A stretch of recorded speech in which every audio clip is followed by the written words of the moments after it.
Last time on the Cellcast, the animated series.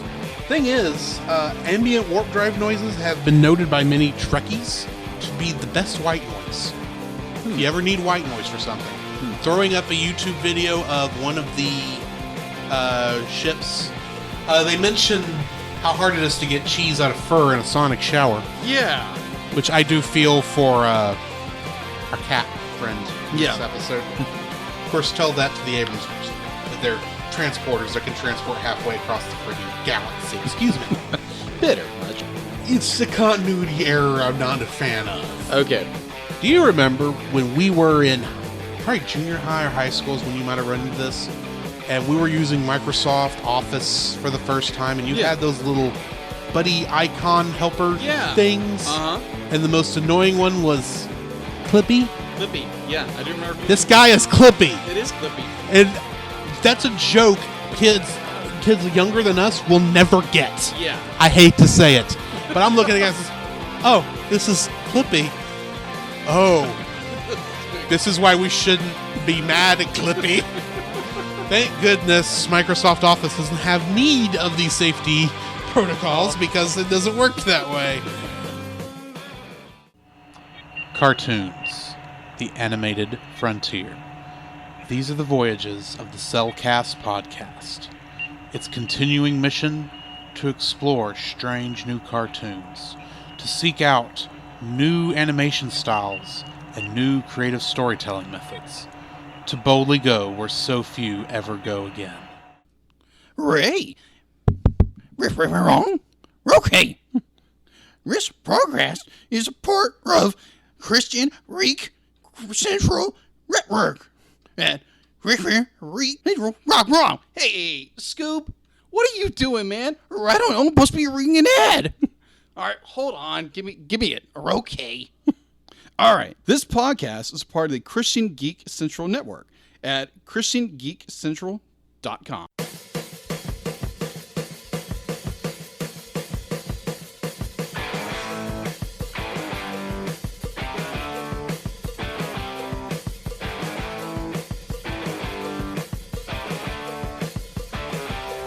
Hello and welcome to another episode of the Cellcast. The animated series. Joining me today is a man who sometimes just needs to go flying away, Jacob. Ruff! Maybe. Maybe. Why, thank you. I'd like to introduce our co-host, a man who just... It's just cosmetic. Welcome, Drew. I need to have that sound effect going for a little bit at the beginning of this episode, don't I? Yeah, you do. Today we're reviewing Season 1, Episode 7 of Star Trek Lower Decks called Much Ado About Boimler, which was written by M. Willis and directed by Barry J. Kelly. In this episode, Mariner tries to impress her best friend from Starfleet Academy, who is a visiting captain. Boimler is sent to Starfleet medical ship after a transporter accident puts him out of phase. Also, there is a dog. So, in this episode starts off referencing the TNG Season 6 two-parter episode Chain of Command, where Captain Picard and Dr. Crusher go on some secret mission to infiltrate a Cardassian planet. And Captain Jellicoe is a temporary captain of the Enterprise in that one. Referencing also the fact that she calls these sub-captains babysitter Jellicoe types. Okay. Jellicoe was... Oh, yeah, never mind. Skipping that.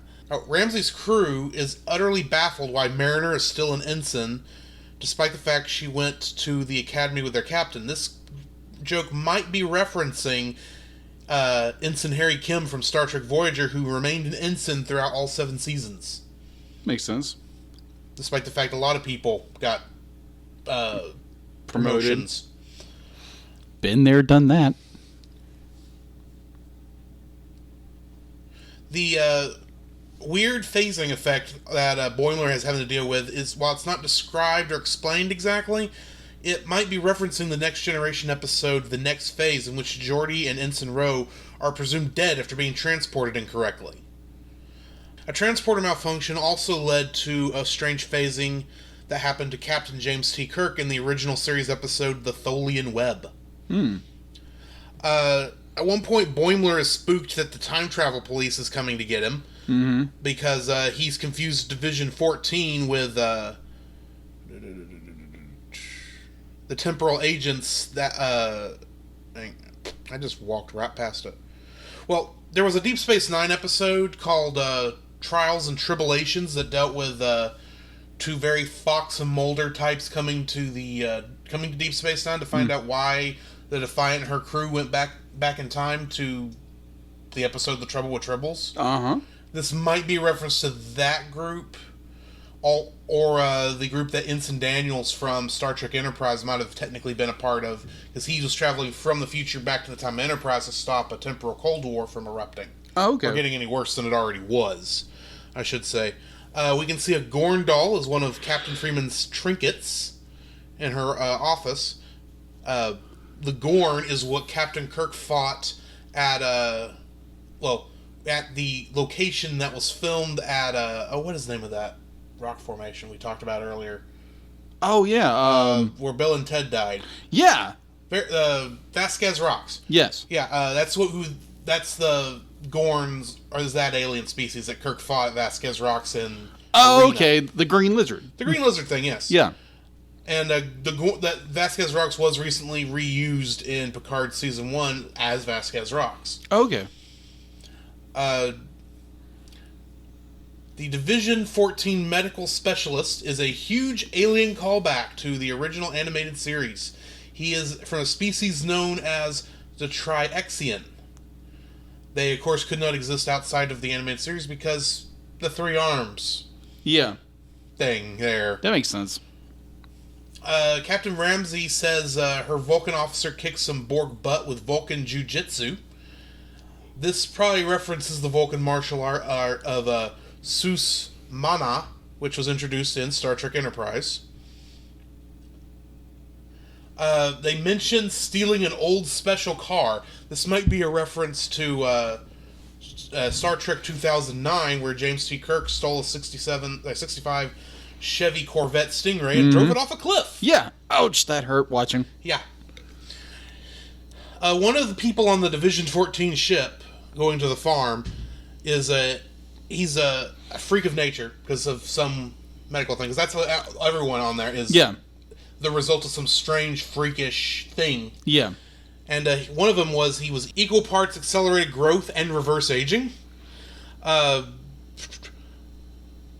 Which makes him a half old man and half little kid. This accelerated growth might be a reference to the original series episode The Deadly Years and the Next Generation episode Unnatural Selection, while the reverse aging effect would reference the TNG episodes Too Short a Season, Rascals, and in Rascals we actually got Picard, Ensign Rowe, Guinan, and I believe it was Crusher.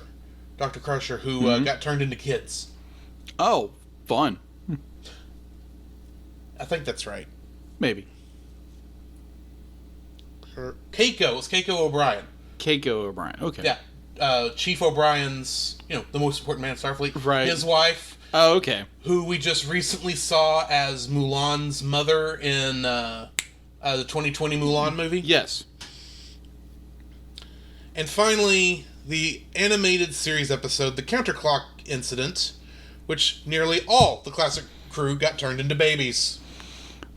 That's one of the weirder episodes from my understanding. I haven't seen it yet. Okay. At least two Division 14 patients have been exposed to Delta radiation.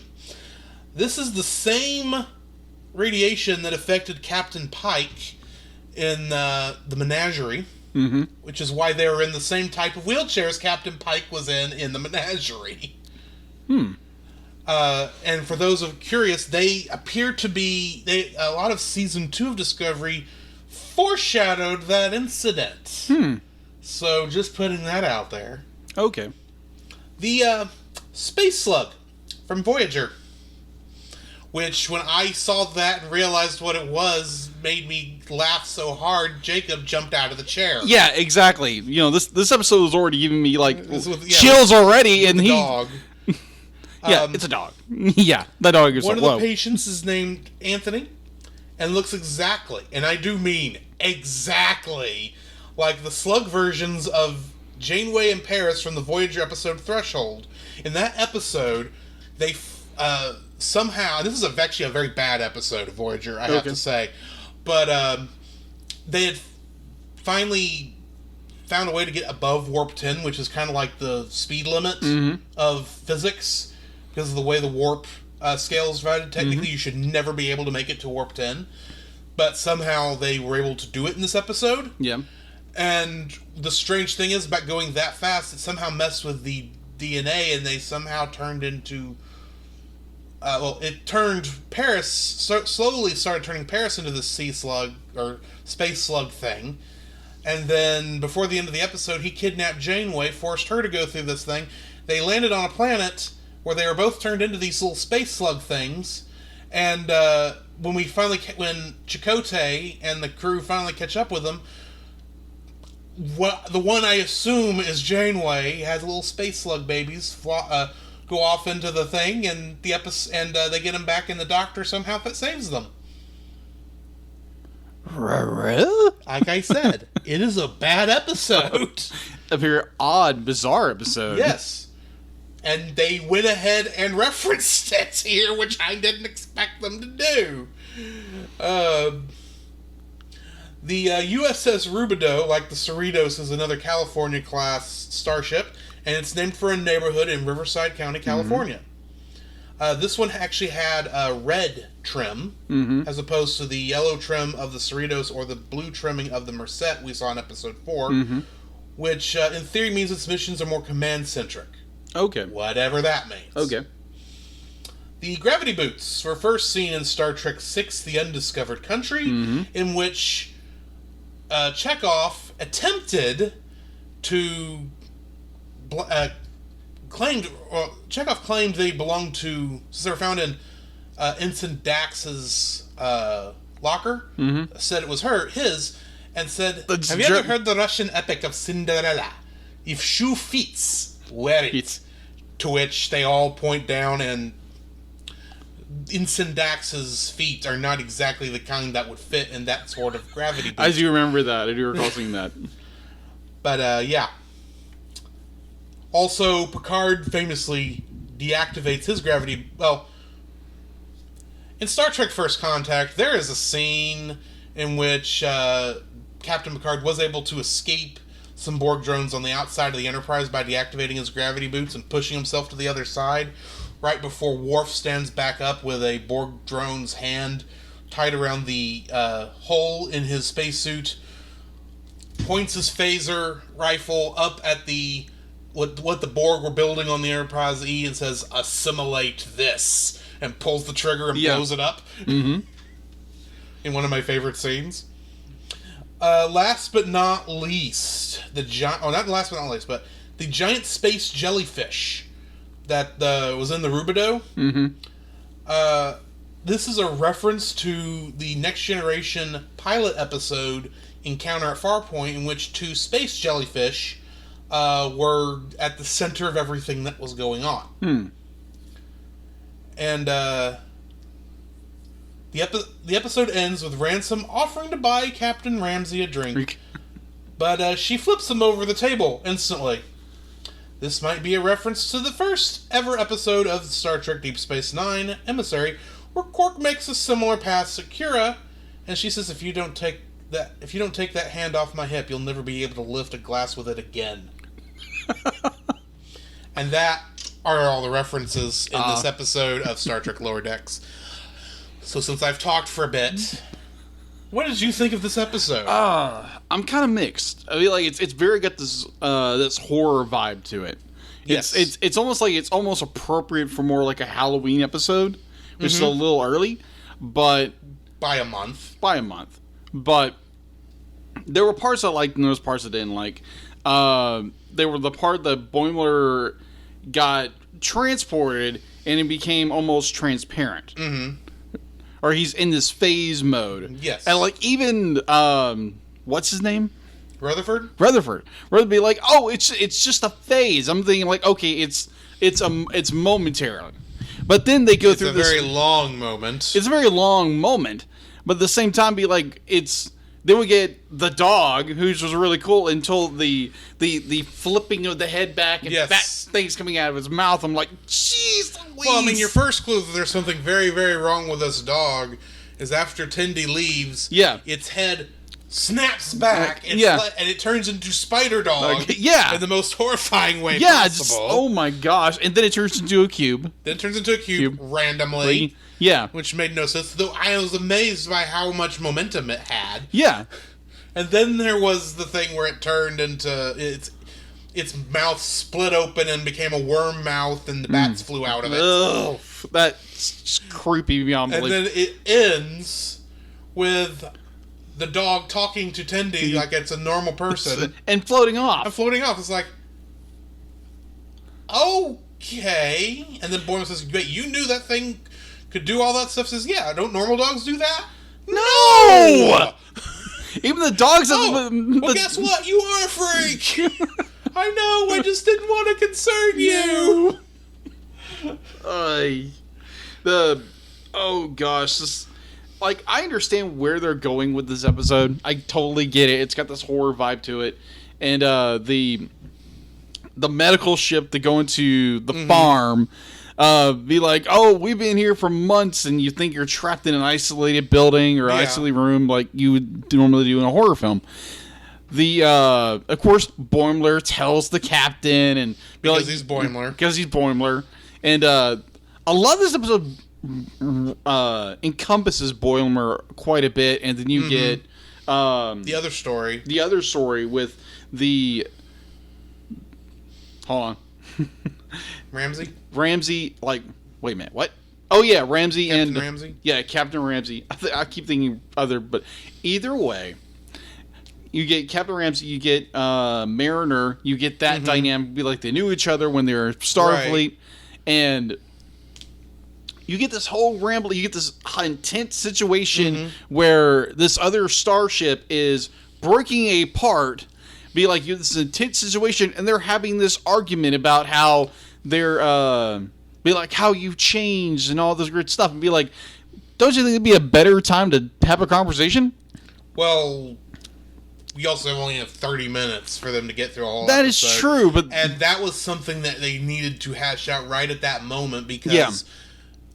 Up until that point in the episode, Ramsey was getting more and more frustrated with how inept Mariner was treating it. That's one thing I didn't get. She finally realizes once the emergency occurs, and all of a sudden Mariner is probably the best operating Starfleet person on the ship, that she was trying to throw the... she was trying to take a dive. Yeah. So that she could not be transferred over to whatever ship Ramsey's going to. Yeah.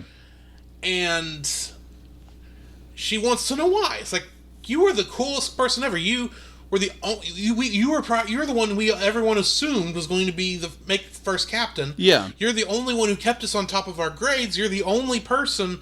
If you weren't who you were in Starfleet Academy, we would not be where we are today. And yet, here you are, an ensign on a piece of crap ship out in the middle of nowhere. Yeah. What happened? Mm-hmm. And I think we finally are starting to get some more. My theory as to why Mariner is there is get some more support in this episode, because you get the feeling that I do think she is disillusioned. Oh, yeah, definitely. Very much. I think a lot of why she's there is I think she doesn't want to be captain until she knows how to be the captain she wants to be. Mm-hmm. I think that's 9/10 of it, because if we can see she knows how to work. All she's got to do is, act right for maybe a month, 2 months. She could be very upgraded. She can be promoted very quickly up the ranks and become the captain of her own starship, because she is a very capable officer, but she doesn't want to be. Yeah, she doesn't want to be, and because she does not like the Starfleet bureaucracy in so many ways. Yeah, and she doesn't know how best to handle that. And it seems more that it seems even more to that Mariner has this be like she's the laid back kind of character who be like, I'm going to find the easiest, cheapest way to find any way out of anything. But when you have like crunch time or a crisis comes over, be like that's when that leadership quality pops into her. But I'm still trying to wrap my brain around that. It's like, okay, so you're the laziest person on the ship, but when action kicks up, she's not lazy though. She goes to a lot of work to appear lazy. That is true. And you go back to a couple episodes ago where was it episode 5 where she was promoted to lieutenant for a short time. Yeah. And before she got promoted, she had all the worst jobs on the ship, and she found ways to make them better jobs than they were. Yeah, I agree with you on that. She actively improved the jobs of the people around her who had the same jobs. Right. Everyone else was willing to ignore those people. And I think in many ways that's how she feels about Lower Decks. Part of the reason it makes sense. In that episode she hates that promotion is not because it was a promotion and more responsibility. It was more responsibility in that environment. Yeah. In her own environment, she would, or in a different environment where that was more laid back and not so high strung. Well, really 24th century-esque. Yeah. Is the best way I know how to put it. Because most of that ship, while it's not the Enterprise, it feels like they're trying to copy what we saw on the Enterprise. Yeah. Which is not exactly... It's a little romanticized. Yeah. On how people work. I think Mariner knows that and wants something maybe more akin to... she doesn't want a big ship. She doesn't want a ship with a line. She wants a smaller ship, I think. But she doesn't want to have to go through the bull crap. It's the easiest way I know how to put that. Yeah, I gotcha. In order to get up there. And she's literally doing her best to keep from having to go through any bull crap. And when, in this episode, Ramsey offers to make her first officer, she has to make a choice. Is this now when I leave the Lower Decks? Or is this when I finally step up and maybe join a much more capable crew? One that's not, so set in its pre-Dominion War ways of thinking. That had to be sharpened during the Dominion War. I think that's what's going on. I don't really know. Yeah. I think she's in love with the ideals of Starfleet, but not with the reality of Starfleet. I think is what it is. Yeah, I think you're right on that one. And she's trying to figure out how she's going to work in that environment. And that's why she's intentionally trying to stay as Lower Decks as possible, because at least Lower Decks she's able to work with the people and not just, maybe lead from on high. True. Anyway, that's my thoughts. All right. Yeah, it's a good episode. There's a lot of good in there. There's a lot of really good suspense moments that make you actually jump. Definitely the dog. Oh my gosh, the dog. Well, another thing I want to point out, that ship, we don't know how long the farm, as they kept calling it, was was on that mission to collect everything, but it had to have been at least a couple years, because half old man, half kid guy is wearing a Deep Space Nine First Contact style uniform. Yeah. He's the only one on there wearing that style uniform, but he does have that older style uniform. Well, also, they've been there for months. More than months, because I think he had to have at least been on that ship for about a year now. At least. I mean, I don't... Probably where he was from. It would have to be a year, because this season takes place a year after Nemesis, and Nemesis had those uniforms. Okay, that makes sense. Anyway. Yeah, either way. It was weird good continuity things is what I catch. I gotcha. Good episode. Little weird. Would fit more into like a Halloween episode, because it has that factor. Creepy factor playing to it. But other than that, it was a good episode. I enjoyed it to an extent. There was little problems here and there, but I enjoyed it. Well, I think that brings us to the end of this episode. So join us for our next episode, which is Veritas. Or Veritas. I think it's Veritas. It's Latin. I don't know. It's all Greek to me. Anyway, join us on that next episode, and we'll see you then. Later. Live long and prosper. Come, Jacob. We must prepare for next week. Prepare for what, Drew? The same thing we do every week, Jacob. Record a podcast. Oh, boy. So where can they find you, Jacob? They can find me on Facebook at Jacob B. Heron and Jacob's Daily Art Corner, my personal art Facebook page. On Twitter at Jacob B. Heron. On Instagram at Jacob B. Heron. And on Letterboxd at Jacob Heron. Where can they find you, Drew? You can find me on Facebook at Drew Dodgen. You can also find my Facebook page at Drew's Photo Bin, where I upload my photography.